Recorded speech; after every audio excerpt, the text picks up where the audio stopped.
Halo, apa kabar semuanya? Salam budaya. Assalamualaikum warahmatullahi wabarakatuh. Bertemu lagi dengan saya dalam pembelajaran seni budaya.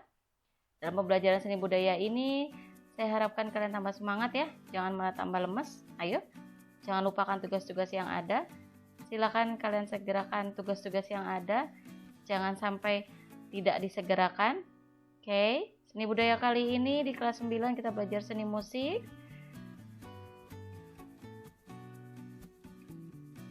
Seperti biasa, kompetensi dasar seni musik yang harus kalian pelajari, yang harus kalian ketahui, yaitu dalam proses penilaiannya yaitu pengetahuan keterampilan.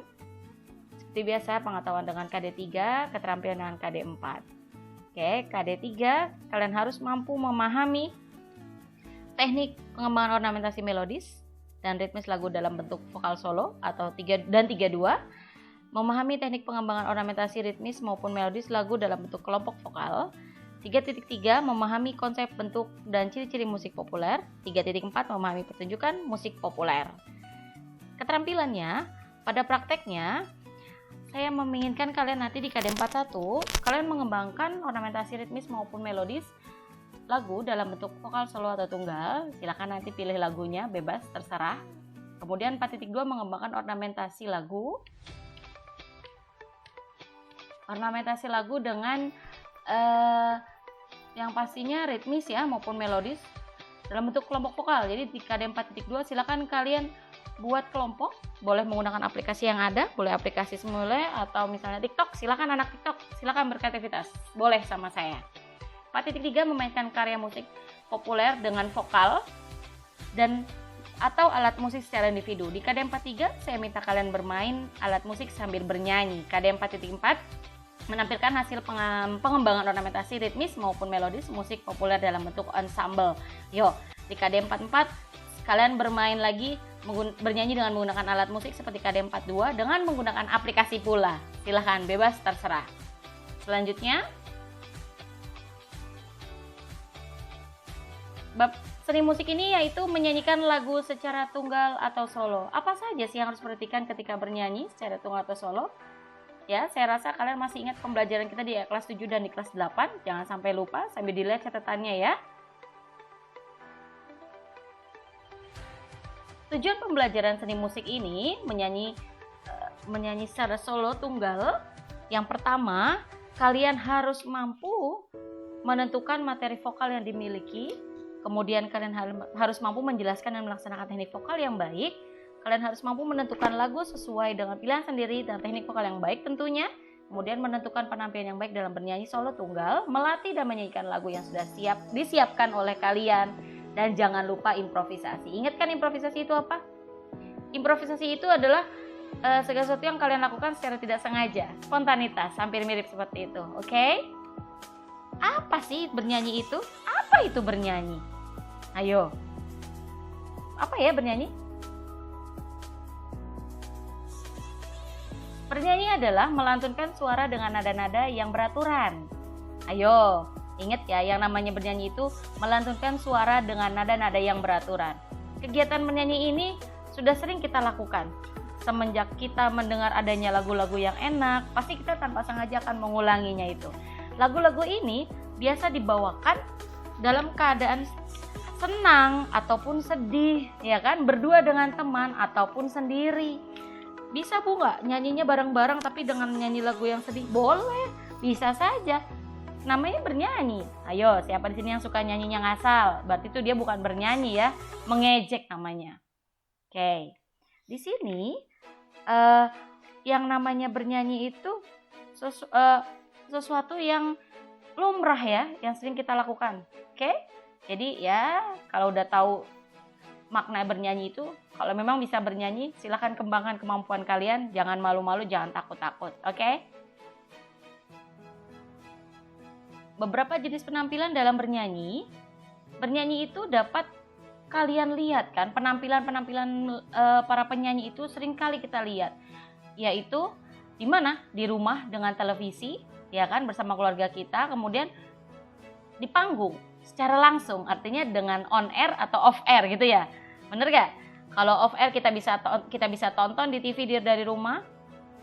Kalau on air dia langsung, berarti kita datang ke panggungnya, oke? Datang menonton, menyaksikan secara langsung. Bernyanyi dengan diiringi CD player ataupun diiringi band lengkap pun bisa. Itu yang namanya bernyanyi, ya kan?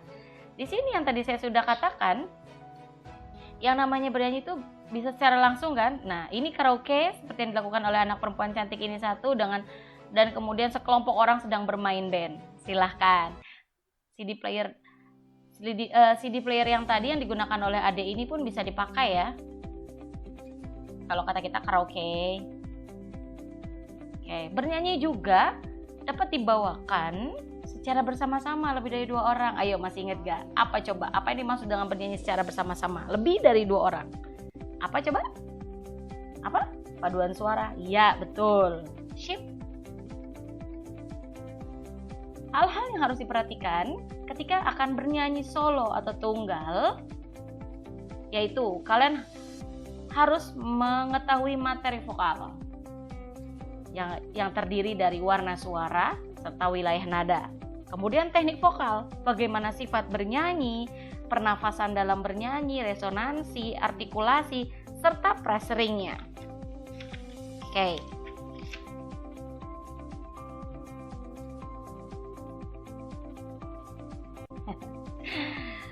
Materi vokal kita yang pertama yang akan kita bahas yaitu tentang warna suara atau timbre.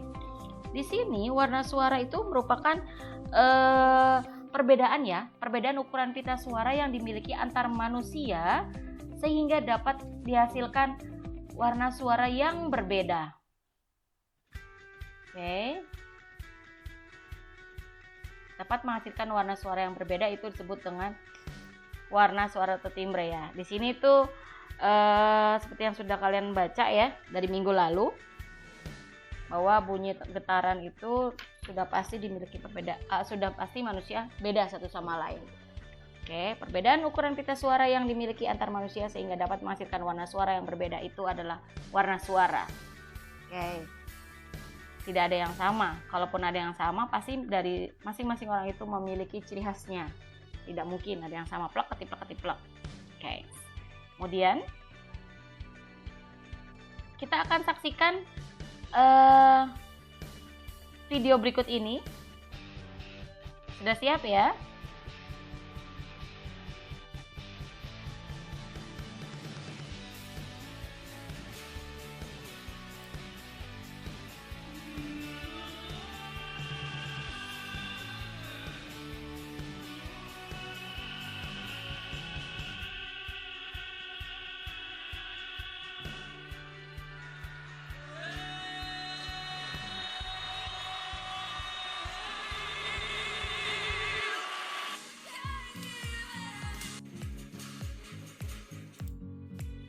Kita ulang lagi ya, biar kalian paham.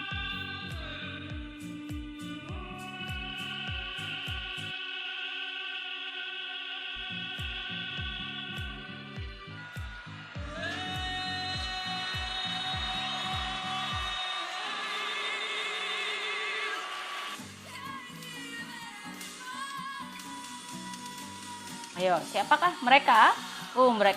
Mereka bertiga adalah penyanyi dunia. Ada yang kenal mereka? Pasti tidak ada yang kenal, karena kalian pasti tahunya hanya K-pop. Ayo coba cari tahu siapakah ketiga orang tadi itu. Adakah perbedaan suara yang kalian dengar dari ketiga penyanyi di atas? Bagaimana perbedaan suaranya? Bagaimana perbedaan warna suaranya? Ayo, diperhatikan lagi nanti. Kita lanjutkan ya. Yang kedua yaitu setelah materi, kita masuki ke wilayah nada. Wilayah nada di sini terbagi menjadi 3 berdasarkan suaranya ya. Ada suara anak, suara wanita, dan suara pria. Suara anak, wilayah nada ini sudah kita bahas ya dari kelas 8 ya. Suara terendah anak adalah, suara tinggi anak adalah, oke. Sedangkan suara wanita yang paling rendah disebut adalah, yang paling rendah adalah alto. Yes, itu wanita yang paling rendah. Kemudian suara pria yang paling rendah adalah bass. Nanti kalau misalnya ada beberapa memang ya yang dikaruniai oleh Allah, oleh Tuhan dengan suara yang sangat indah, Wah, itu harus bersyukur. Silakan kalian manfaatkan suara kebiasaan yang kalian miliki. Tapi jangan lupa tetap bersyukur ya, tidak boleh sombong. Oke, silakan kembangkan minat bakat kalian. Teknik vokal. Oke. Nah, ini nih yang sudah kita bahas dari kelas 7 dan 8 kan, bagaimana cara bernyanyi dengan menggunakan teknik vokal. Yang pertama tentang sikap bernyanyi. Ayo, ketika duduk bagaimana bernyanyinya, ketika berdiri bagaimana bernyanyinya, seperti yang ada gambar. Kemudian pernafasan. Pernafasan dalam bernyanyi pun ada berapa coba? Pernafasan apa yang bagus untuk bernyanyi? Ya, dibuka lagi catatannya, dilihat lagi buku pendampingnya, dibaca kembali. Resonansi, gema ya. Resonansi adalah menggemakan suara dengan cara menempatkan sumber suara agar suara lebih keras pada saat dikeluarkan dan sampai pada pendengar. Proses menggemakan ini disebut dengan resonansi. Dengan artikulasi dan parsering sudah kita bahas. Ayo, masih ingat apa itu artikulasi dan parsering? Ya, ekspresi mimik dan gestur juga sudah kita bahas. Bagaimana, kapan ditampilkannya ekspresi mimik dan gestur? Ketika kalian akan bernyanyi, silakan tampilkan sebagaimana mestinya. Tema yang ada pada lagu itu, apakah sedih atau bahagia, silakan kalian tampilkan. Kemudian kalian sampaikan kepada penonton atau audiens tentang makna dari lagu itu. Oke, mimik gestur. Gerak-gerak kecil, mimik itu wajah, ekspresi dari wajah. Oke? Ada yang ingin ditanyakan sampai di sini, nah? Ada yang bingung? Tuh, banyak banget pertanyaannya. Oke? Tidak ada? Kalau tidak ada, kita lanjut dengan tugas kedua seni musik. Minggu lalu sudah ya tugas pertama. Sekarang kita masuk ke tugas kedua. Tugas keduanya itu menjelaskan, yang pertama menjelaskan tentang materi vokal yang baik dan benar tuh bagaimana. Jelasin ya. Yang kedua, menyanyikan lagu pop bebas dengan teknik vokal yang baik. Kemudian kedua poin ini direkam ya. Jangan lupa, direkam dengan durasi maksimal 5 menit, boleh dengan musik atau tanpa musik. Silakan. Poin 1 dan 2 dibuat dalam satu video ya. Dalam maksimal waktu 5 menit. Ketika kalian tidak ingin bernyanyi dengan menggunakan tanpa alat musik, boleh, karena ini masih dalam KD 4.1. Silahkan ya. Kemudian kalian kondisikan ketika merekam itu dengan tempat dan suasana yang baik ya. Dengan latar belakangnya paling tidak kalian kondisikan di belakang kalian, maksudnya latarnya paling tidak yang rapi, yang bersih. Oke, itu saja dengan durasi waktu maksimal 5 menit. Minimalnya berapa? Kalau minimalnya saya akan minta kalian dengan minimal waktu bernyanyi dengan poin 1 dan 2 ya, bolehlah 2 menit. Itu minimal 2 menit dan maksimal 5 menit. Paham? Sampai di sini? Saya harapkan kalian mengerti. Saya akhiri pembelajaran kita hari ini. Apabila ada yang kurang jelas, boleh ditanyakan. Terima kasih. Assalamualaikum warahmatullahi wabarakatuh. Jaga kesehatan. Salam hormat saya kepada Bapak Ibu yang di rumah. Salam budaya selalu untuk para pecinta seni.